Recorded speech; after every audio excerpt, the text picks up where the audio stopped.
The news that Catherine, the Princess of Wales, is undergoing preventative treatment following her surgery has sent shockwaves around the world.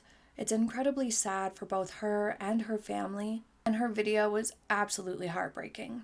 The courage it took to make that video would have been enormous, and every aspect of that statement was exactly as it should be. But to actually say the words out loud would have been very difficult. I just cannot imagine how much of a challenge this was for her. I was happy to hear that she wrote the statement herself, that it was all her words and her idea. That means that the people around her are supporting her in the correct way and not pressuring her to release any statements or make any statements or do anything at this time.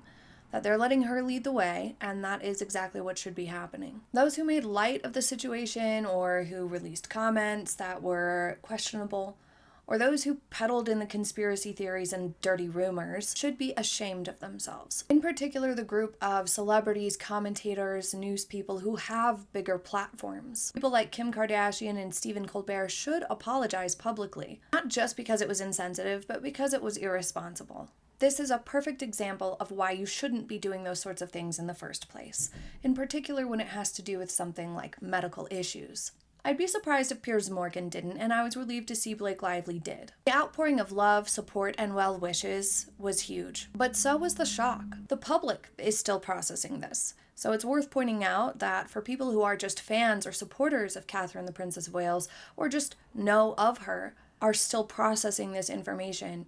It just goes to show just how much longer it would be taking her family to process this. Although I'm sure the prognosis is optimistic, it's still a serious diagnosis. For the patient, for the person going through it, for the family, the image of themselves, their reality that they know is forever changed. And it's made all the more difficult to adjust to that new reality or that new situation. You also have a physical recovery to overcome at the same time. As she said, her focus is almost exclusively on her kids at this time. It has been since she found out about this, as it could be very scary for them and cause a great deal of anxiety, which mothers everywhere will recognize makes the situation even more challenging, because you always want to protect your children from discomfort of any kind, and at the same time, she's surely feeling quite emotional about it at times as well.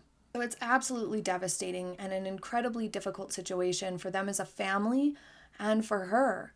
And people now see exactly why all of the events have unfolded as they did since the start of the year. And generally speaking, everybody agrees that it was completely justified. The statement was heart-wrenching, and the first time I watched it, like most people, was just very surprised. I was very sad for her and concerned. I watched it again a few minutes later and was just impressed at how well she executed the delivery of this incredibly difficult message. And thinking about what it would have been like to have to say those things and to be in her position, I don't know that I would have had the strength to not tear up and have a meltdown. Many people who have been through traumatizing things or very difficult situations or who have had health scares know that saying it out loud is scary. It makes it feel more real, more intimidating. So for her, knowing it was going to be broadcast, mentioning her children and William, it surely took a great deal of strength. She just did a wonderful job. She was poised and dignified and open and graceful in every way. She should be proud of herself for that. It's very clear that Prince William, King Charles, and the rest are supporting her and protecting her. And I think that she chose the right things to say. She chose the right things to focus on in the statement. And it was incredibly selfless to close her statement with reaching out to others who are also affected by cancer and reminding them that they are not alone in their journey. It was really reassuring that we saw her out at the market with Prince William before she made this video or around the same time that this video was filmed. That means that she has had a good amount of progress since her surgery and is healing up to some extent from that, and that she's doing okay despite the treatments, which can be incredibly taxing. The fact that she was up to make this video and up to go about to the farm with William are good signs and reassuring. I watched it for a third time on mute just to take a look at the visual presentation. As we talk a lot about fashion here, it's something that I can never not notice. And I think that her outfit was a very smart choice. The jumper and jeans both showed vulnerability, comfort, and connected her to the circumstances at hand. She is on medical leave and will be for the foreseeable future.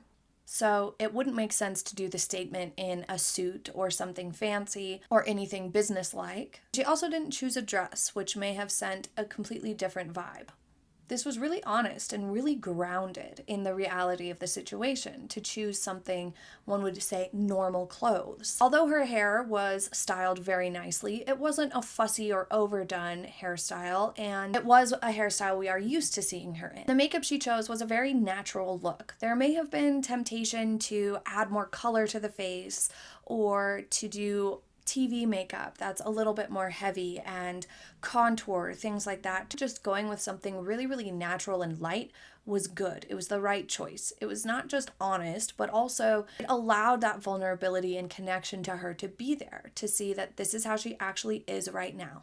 To know that this statement was going to circulate like wildfire around the globe and completely dominate all the news outlets and front pages everywhere, I could see why somebody might want to do a little bit more makeup or be a little bit more done up. Like I said, I think this was the right choice to not be over the top with hair and makeup or anything like that, or the outfit, and to just be normal, her normal self. That sends the vibe of this is what she looks like when she's on an off day, when she's at home taking care of the kids. This is real life. And I think that that added a huge level of gravity to the situation, but also it was a very grounding option. She kept it simple, and that was perfect. I also noticed that her engagement and wedding ring were very loose on her finger. And that only stood out to me because it's clear she's lost some weight, which would be expected. And that's obviously why she didn't have it on for her Mother's Day photograph. So it caught my attention because there were a lot of people who made a big deal of the fact that she didn't have that on when she took her Mother's Day photo. And now we know the reality of the situation is that it was probably falling off her finger. It only makes sense that she's not wearing it at this time. What she actually said during the video, she masterfully addressed so many aspects of the narrative that had built up in the first weeks of her absence without having to directly address them, which was ingenious. An important element to her statement was that she tapered public expectation going forward. There is no return date. There is no pressure to get her back, no time frames laid out that would inevitably create more speculation and potential need for additional statements down the line to adjust said timeline or expectations of the public. And that was the right thing to do, so that the commentary will not continue on her potential return date. It would eliminate the feeling of a pending due date and hopefully calm the media down in requesting or getting into a tizzy again of wanting another appearance from her or an update to a return plan or anything like that. Taking that off of her plate was really wise. I'm sure now that people will be much more prone to leave them be. For her, as she said, to be able to focus on making that full recovery and be with her family. Their entire world is turned completely upside down at this point. And on top of it, there's King Charles dealing with his own cancer battle at the same time. It's just hard to imagine for Prince William how difficult this must be. It's an incredibly taxing time for him. For everyone who is a fan of Catherine and who is heartbroken over this or sad over this, channel that fondness you have for her onto William and the others who are helping out at this time and continuing on supporting the monarchy in her and King Charles's absence. Queen Camilla, Sophie and Edward, the Duke and Duchess of Edinburgh, Princess Anne. They're allowing King Charles and Princess Catherine the time that they need and not pressuring them. It is something they can do to help their loved ones who are dealing with the health issues. It's hard for the family members because they can't actually fix what's wrong themselves, and that can be a very frustrating place to be in. But William especially is surely incredibly spent over this and worn thin mentally and emotionally. For the most part, the responses to this news have been wholly appropriate, but some people have taken issue with Prince Harry and Meghan Markle's statement. They would have been absolutely ravaged by the media and the public at large if they did not make a statement quickly. It was a really generic statement. It was kind of an empty statement, but it was a statement nonetheless, and they didn't really have a choice. One commentator said that Harry and Meghan probably have a lot of complicated emotions at the moment. Some regret, guilt, sadness, of course. I'm not fully sure about that. I do think that anybody with a bit of humanity to them is feeling sad for her and for their family. She's so young, appeared to have excellent health. So to know that something like this has such a reach is startling for many. And she's so well loved. So people are just sad that she, of all people, is going through something like this when she seems to be such a kind, genuine person. I'm not sure that Harry and Meghan would feel any degree of guilt, though, for Catherine or Charles. They clearly don't like them that much, and many people blame Harry and Meghan, at least indirectly, for health issues of Catherine and Charles, simply due to the high levels of stress they put on those individuals over the last few years. There's been a relentless constant level of stress from the Sussexes towards Catherine in particular, but the monarchy in general. Many people also blame Harry and Meghan for making it harder on Queen Elizabeth and Prince Philip. There's no denying that the stress storm they have perpetuated since 2017 or 18 would have impacts on people. And that extended enduring stress can, according to a lot of people's beliefs and some research studies, increase the risk of disease. And there's no denying that Harry and Meghan inflicted relentless stress on the royal family perpetually. And that's why people call them bullies, because that's what a bully is. At the same time, I think it would be overestimating their power to say that they caused this. I think that although it was bothersome to the whole family, I think that Catherine and Charles clearly have a good support network around them and support each other and seemed to maybe not be taking it quite as seriously as some assume. Obviously, Harry and Meghan were not told of this. They have found out about all these major things through the news, just like anybody else. And that, too, was the right way to go about it. It certainly puts an emphasis or a spotlight on the fact that Harry and Meghan are very much not trusted. People who don't follow the royal family or don't know about the Sussex drama, that would raise eyebrows. If it was ever unclear, it is no longer. For Harry and Meghan, it speaks volumes of their poor character. That they have found out about these deeply personal issues the same way that the general public has. It sends a message that is very quiet, but very important. That Harry and Meghan are not people that can be trusted, especially not with keeping delicate private matters private. And this scenario has really magnified what most people already know. That contrast is very noticeable. What I found most unacceptable about comments related to Harry and Meghan is people who have said that Harry will have to come back. Harry and Meghan will have to come back. They're needed now, or that Harry will just have to take over. It's so ridiculous. It goes beyond the fact that they're not wanted and it just would never happen. It won't happen. But also, they simply can't. They've shot themselves in the foot on that one. And I suppose it's for the better, because now we have seen how unkind, manipulative, and unloyal Harry and Meghan are.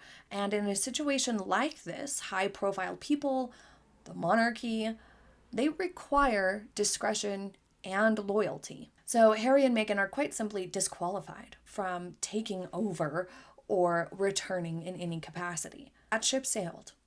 Had they stayed, though, they would have become, as you can see in retrospect, during this time, Harry and Meghan would have soared in their popularity. Because not only because they would be out there doing stuff, but because people would recognize they are helping people who really need it at that time. Had they stayed and not been nasty people, this would have been that season where Harry and Meghan would have really pushed to the forefront of the monarchy. It seemed like that's what Harry and Meghan really wanted, was to be the head honchos or the main characters in the monarchy. And had they behaved themselves, they would have had to step up into that role for a temporary period of time. That would have ensured them lasting popularity.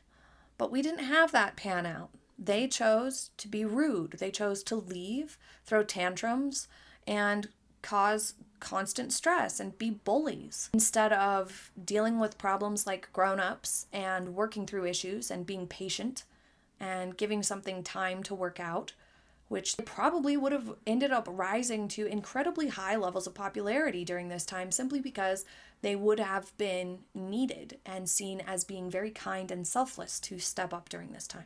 But that's not the reality we're in, is it? We're in the reality where Harry and Meghan have been totally rude and unacceptable, and now the media keeps bringing them into it as if there's any possibility that they would ever be welcomed back, asked back, or allowed back. There is no situation in which Harry or Meghan can come back. There just isn't. So I really hope people stop putting that out there in the press. At the same time, Harry and Meghan maybe want to be asked back because they're kind of like fish out of water over there, not doing very well. And it's said that Prince Harry misses the UK and Catherine and his father, and he's concerned. If that is the case, then it just accentuates how immature Harry is, that he didn't realize how much damage he was doing when he was doing it, that he didn't realize he was severing his relationship with Catherine forever, that he didn't realize what he had in his sister-in-law and friendship there until it is now gone and irreparable. He's immature. But is he that immature? What's most important is both King Charles and Catherine at this time. This is their moment for their health and for their healing and wellness. So while we send well wishes to them both and hope for each of them to make a full and swift recovery, we will continue to take a look back at some of their best moments in the coming weeks and appreciate their positive impact. Hopefully they both know how much people care. They are both well loved, and everyone just wishes them health, peace, privacy, and as easy of a time as possible while they get through this bump in the road. And please leave your thoughts and comments on today's video below. Have a happy day, everybody.